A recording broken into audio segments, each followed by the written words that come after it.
Hey you guys. Hey, I'm up in northern Utah today and I'm doing a little aquatic research, a little entomology, and this is one of Utah's blue ribbon trout streams, and it's called the Logan River, and the upper Logan River has one of the highest densities of Bonneville cutthroat left in the state of Utah. Really a unique cutthroat. But what I'm doing, guys, I'm flipping over rocks and I'm seeing what kind of aquatics are on here, and you can see these little things right here that are attached to them. That is actually a caddis, and what a caddisfly does, it will grab little sand kernels and it'll make a little shell, and then it will hide in that little shell till it's time to hatch. But what I was really after, you guys, is called a salmon fly. See that salmon fly right there, guys? I'm going to grab him before he gets away. We'll put him over here, and I'll put these here and show them to you guys. Now, salmon flies, guys, are probably one of the most world-renowned flies anywhere to a fly fisherman. And salmon flies are really unique. A lot of people think that salmon flies are a terrestrial, but they're really not. They're an aquatic insect.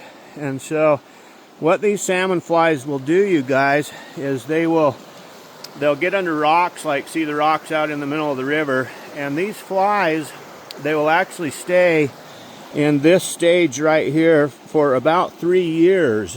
And I think why a lot of people think they're terrestrials is because when they hatch, they're not like your normal aquatics where they'll actually crawl out from underneath the rock, they'll form a little air bubble, and then they'll pop up to the surface and then they'll hatch.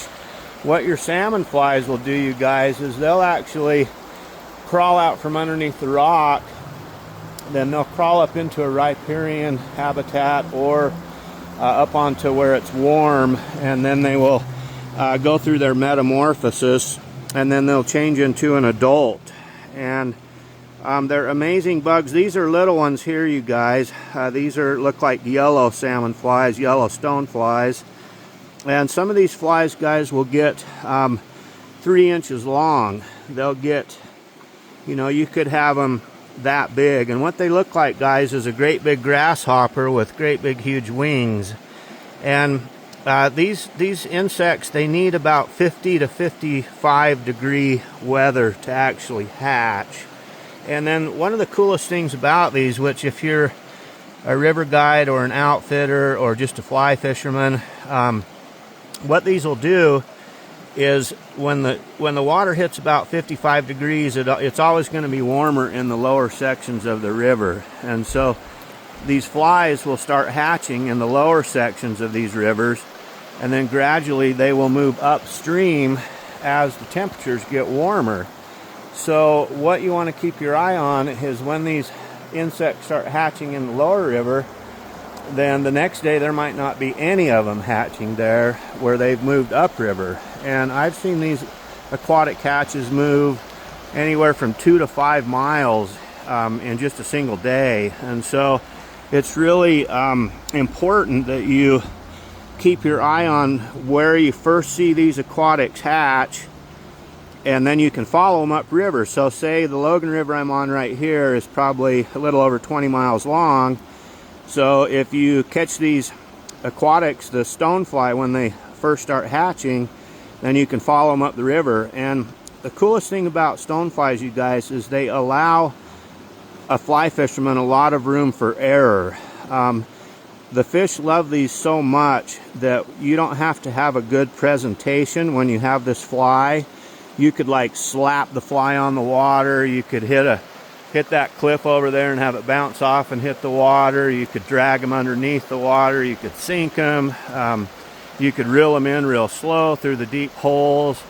But the salmon fly is like a dinner bell to trout, you guys. Out of all the aquatics, even your mayflies and your caddis or your blue-winged olives or your pretty much anything, guys, the stonefly is the king. The cicada fly is probably closely behind it, and they actually hatch out of the pine trees. But your stoneflies or salmon flies, like these two that I've got right here, are probably your number one fly, that if you want to catch big fish and a lot of fish and not have to be an expert at presenting a fly, these are the flies that you want to keep your eye on. So anyway, you guys, I wanted to tell you a little bit about salmon flies, or they're called salmon flies or stone flies. And I did commercial fly tying for about 20 years, you guys, and this was my number one selling fly, was this one. And I would do them in the nymph stage like they are here, and then I would do them in the adult stage. When they're in the adult stage, you get great big huge wings, guys. They look like a big flying grasshopper or a big butterfly, except for they have the more elongated body, more like a dragonfly. Anyway, guys, I hope that was informative for you. They're an amazing bug, and I'm going to go ahead and put these guys back on this rock and flip it over. And those things might be there for another year. They might be there another 2 years before they're ready to hatch. But anyway, guys, I wanted to show you the Logan River here in northern Utah. It is a blue ribbon trout stream. If you love to fly fish, it's an absolutely fantastic fly fishing river. And anyway, sending you guys a great big huge smile here from the Cache National Forest on the Logan River, just out of Logan, Utah. And sending you a great big smile, guys. You guys have a nice day. Okay, see you guys. Bye.